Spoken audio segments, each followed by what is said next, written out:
अच्छा मोदी साहब, आप सबसे पहले तो ये बताएं कि जब जासूसी डाइजेस्ट में आए तो आप आए थे या मेराज साहब ने आपको बुलवाया? नहीं। और दूसरी बात ये कि फिर आपने मेराज साहब को बतौर पब्लिशर और एक हेड ऑफ पूरा उसका जो हाउस था जासूसी डाइजेस्ट पब्लिकेशन, कैसा पाया था आपने? भाई महराज साहब ने तो मुझे नहीं बुलाया था लाहौर से कराची। वो हुआ ये था, मेरा तो सिलसिला ठीक चल रहा था, वैसे ही बजरिया डाक ही ठीक चल रहा था। हम कहानियाँ बेच देते थे, वो पैसे भेज देते थे, कोई वो नहीं था। लेकिन इस दौरान धनक बंद हो गया जिसमें हम मुलाजमत कर रहे थे। ये लाहौर से निकलता था? जी लाहौर से। तो धनक बंद हो गया, उसमें हमारी मुलाजमत थी फुल टाइम। तो कहानियाँ तो ऐसे पार्ट टाइम काम था, तो वो बंद हो गया। लेकिन खैर हम उसके बाद भी रहते रहे वहाँ, लेकिन वो हालात अच्छे नहीं रहे थे। तो इस दौरान नफीस सिद्दीकी साहब का वहाँ आना जाना होता था लाहौर। उन्होंने बहुत जोर दिया कि आप कराची के रिसालों के लिए काम भी कर रहे हैं, तो हमारा भी एक रिसाला है सियासी है, वो उसको हम मुस्तकबिल में चाह रहे हैं कि फैशन मैगजीन बनाएं। अच्छा। तो आप उसको भी चलाएं और अपना काम भी करते रहें डाइजेस्टों का। वो किस नाम से? महवर उसका नाम था। तो वो वजह बने मतलब है हमारे आने की। उन्होंने बहुत इसरार किया, हर मसले का हल भी उन्होंने पेश कर दिया। मैंने कहा भाई वहाँ हमारी रिहाइश क्या होगा, फला क्या होगा, फला। उन्होंने कहा यूँ हो जाएगा, यूँ हो जाएगा। अच्छा ठीक है, आखिरकार हम आ गए।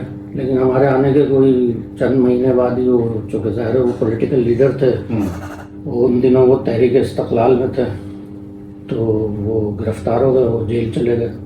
अच्छा। और रिसाला बंद हो गया। अब हम एक तरह से समझने के एकदम खला में लटकते रह गए। तो लेकिन ये शुक्र है कि मेरी डाइजेस्टो में चूँकि वो थी, चल रही थी, वो उस वक्त मेरे बड़ा काम आया। तो सबसे पहले मुझे फिर गौरी साहब ने कहा गया, गुलाम मोहम्मद गौरी साहब वो मिस्ट्री मैगजीन निकाल रहे थे, बाद में उन्होंने एडवेंचर भी निकाला। उन्होंने मुझे कहा कि आप तो बस मेरे ही ऑफिस में बैठ के मेरे लिए लिखा करें बस। जी। तो फिर हम उनके यहाँ भी बैठ के काफ़ी 2-3 साल वहाँ लिखा।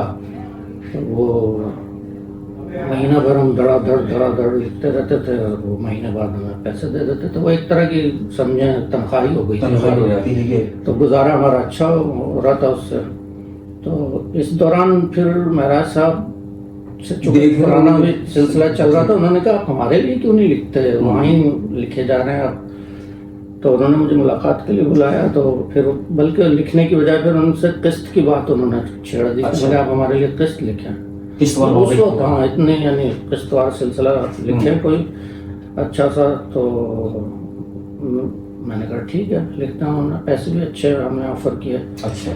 तो मैंने लिखना शुरू किया। तो वो ये करते थे, पहले जो किस्त शुरू करते थे कि कुछ किस्तें जमा कर लेते थे, फिर शुरू करते थे, जाहिर है। तो वो जो जमा कर रहे थे मेरी, वो मैंने 5 साल में सिर्फ 16 किस्तें लिखी सरकश की। अच्छा, सरकश की बात हो रही है? सरकश की बात हो रही है, सरकश ही शुरू की थी। बाकी कहानियां तो लिख रहा था वो तो हाँ चली थी, लेकिन किस्तवार नावल हाँ। तो 5 साल में 16 किस्तें, 5 साल में 16 लिखी। वो बड़े तंग आ गए, कहने लगे मोदी साहब आप जैसे रफ्तार से लिख रहे हैं, तो इस रफ्तार से तो मेरा बेटा ही छापेगा इसको आके, और मेरे बेटे का पब्लिशर बनने का कोई इरादा नहीं है। तो कहने लगे उससे उम्मीद भी नहीं है कि वो पब्लिशर बनेगा, तो ये मैं कैसे छापूंगा, आप तो इस रफ्तार से। मैंने कहा अच्छा मैं कोशिश करता हूँ। लेकिन हमारी रफ्तार वही रही, क्योंकि बहुत जगह टांगें फंसी हुई थी। इस दौरान शायद मेरा ख्याल है मैं टीवी टाइम्स का एडिटर भी हो गया था। अच्छा। और लिखना लिखाना भी चल रहा था, तो ज़ाहिर है लिख नहीं पाता था। और कुछ वैसे भी मैं ओरिजिनल, चूँकि वो थी मेरी प्योरली सर्कस जो है, ओरिजिनल लिखने की मेरी रफ्तार काफ़ी कम थी। तो आखिरकार लेकिन उन्होंने फिर हिम्मत करके शुरू कर ही दी। अच्छा। जितनी भी थी 16 आपको फंसा दिया कि शुरू कर दिया, अब तो लिखनी ही पड़ेगी। यही हुआ वाकई सही। उन्होंने पहचाना कि भाई ये इसके सर पे डाल दो। तो फिर हम लिखते चले गए। फिर वो काफ़ी मुश्किलात से 7-8 साल बाद बहुत मुसीबत हो गया लिखना हमारे लिए। बहुत सारे कामों में फंसे हुए थे। लेकिन वो आज तक मैं इत्तेफाक की बात है कि आज भी है कि अभी एक फेसबुक पे एक पोस्ट देख रहा था कि 3-4 नॉवेल्स को कोई जासूसी सस्पेंस का एक जो फेसबुक पेज है वहाँ पर, यार ये 3-4 नॉवेल ऐसे हैं इनको आपने पढ़ना ही पढ़ना है, और पढ़े ये नहीं पढ़ा तो कुछ नहीं पढ़ा। मौत के सौदागर, शिकारी और एक सरकश और एक तावान। हाँ। बल्कि तावान को बाद में रखा, पहले ये 3 का खास तौर पर उन्होंने जिक्र किया। ये 3 नॉवेल तो जो पढ़ने वालों को रेकमेंड किया उसने कि ये जरूर पढ़ना। सबसे ज्यादा यही छपे हैं। जी अच्छा, मुल्ली साहब आपका जो मेराज साहब के साथ एक काफी लंबा ताल्लुक भी रहा, वहाँ आना जाना, तो कैसा उनको बतौर इंसान और एक हेड ऑफ पब्लिशिंग हाउस कैसा पाया था आपने उनको? जबरदस्त था, वो बहुत कमाल आदमी थे मेराज साहब, और मैं उन्हें तो भूल ही नहीं सकता। उनके मेरा दिल बहुत उदास हो जाता है जब मुझे उनका इंतकाल की बात याद आती है। और जिस तरह वो आखिरी सालों में, अपने ज़िंदगी के आखिरी सालों में इनवैलिड हो गए थे, इतना ज़िंदगी से भरपूर आदमी, इतना कमाल आदमी। और उनमें एक तो वो खुशकिस्मत भी बहुत थे, वो जिस चीज़ को हाथ लगाते थे वो मट्टी को हाथ लगाते थे, सोना हो जाता। ये तो एक तो उनके साथ खुशकिस्मती भी थी, मर्दम शनासी बहुत थी। वो ऐसा यानी चुन चुन के लाते थे, ढूंढ ढूंढ के। किसी की एक चीज़ पढ़ लेते थे ना, छोटी सी भी, तो उनको अंदाज़ा हो जाता था कि इसमें क्या टैलेंट है और इसको मैं कैसे इस्तेमाल कर सकता हूँ, कैसे इससे काम लिया जा सकता है। अच्छा, बड़ी बात है। तो वो उनको ये सब लोग उन्होंने ज़ाहिर है दरियाफ्त किए, ताहिर जावेद मुगल, काश, ये सब उन्हीं की दरियाफ्त है।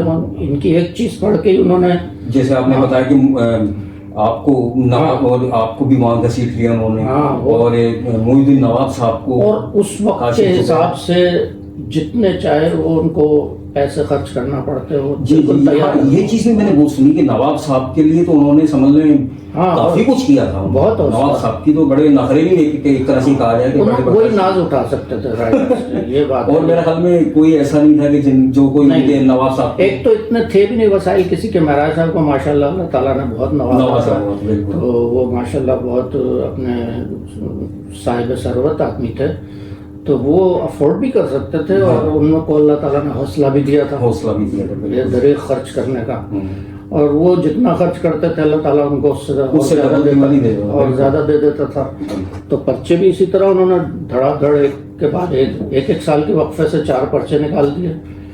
और सस्पेंस ने तो जाहिर है बहुत ही रिकॉर्ड टाइम किया। हाँ, यानी सबरंग के बंद होने के बाद तो समझ लो सस्पेंस ही था सबसे बड़ा। अशात का रिकॉर्ड भी उसी ने सबरंग के अशात के रिकॉर्ड को जो पहुंचा, वो सस्पेंस ही पहुंचा। लाख को क्रॉस किया है, वो सस्पेंस नहीं किया है सबरंग के बाद। और मेराज साहब कभी भी ये परवाह नहीं करते थे कि खर्चा क्या हो रहा है, क्योंकि वो उनको रिटर्न उससे कहीं ज्यादा हो रहा है। रिटर्न उससे ज्यादा। दूसरे उनके तो खैर प्रॉपर्टी वगैरह का भी ज़ाहिर था। अच्छा, रिसाले से अलावा तो उन्होंने उससे ज़्यादा तो प्रॉपर्टी में कमाया। तो लेकिन वो रिसालों के लिए भी बहरहाल उन्होंने, और शुरू में तो खैर वो खुद पेन्स बहुत लेते थे, खुद शुरू में तो वो खुद पढ़ते थे खुद, यानी यहाँ तक वो करते थे कि अगर कहानी में उन्हें सिर्फ जान नज़र आई है लेकिन वो कहानी वैसे ठीक नहीं है, तो मुझे लाहौर भेजते थे रीराइट करने के लिए, ठीक करने के लिए। और उसके भी पूरी कहानी जितने पैसे देते थे वो उस मुसन्निफ को भी देते थे जिसकी वो गए, मैंने रीराइट की, वो मुझे भी देते थे, लेकिन उसको अच्छा बना के छापते थे। तो ये है, ये उनमें बड़ा टैलेंट था अल्लाह ताला ने, और खुशकिस्मत भी बहुत थे माशाल्लाह।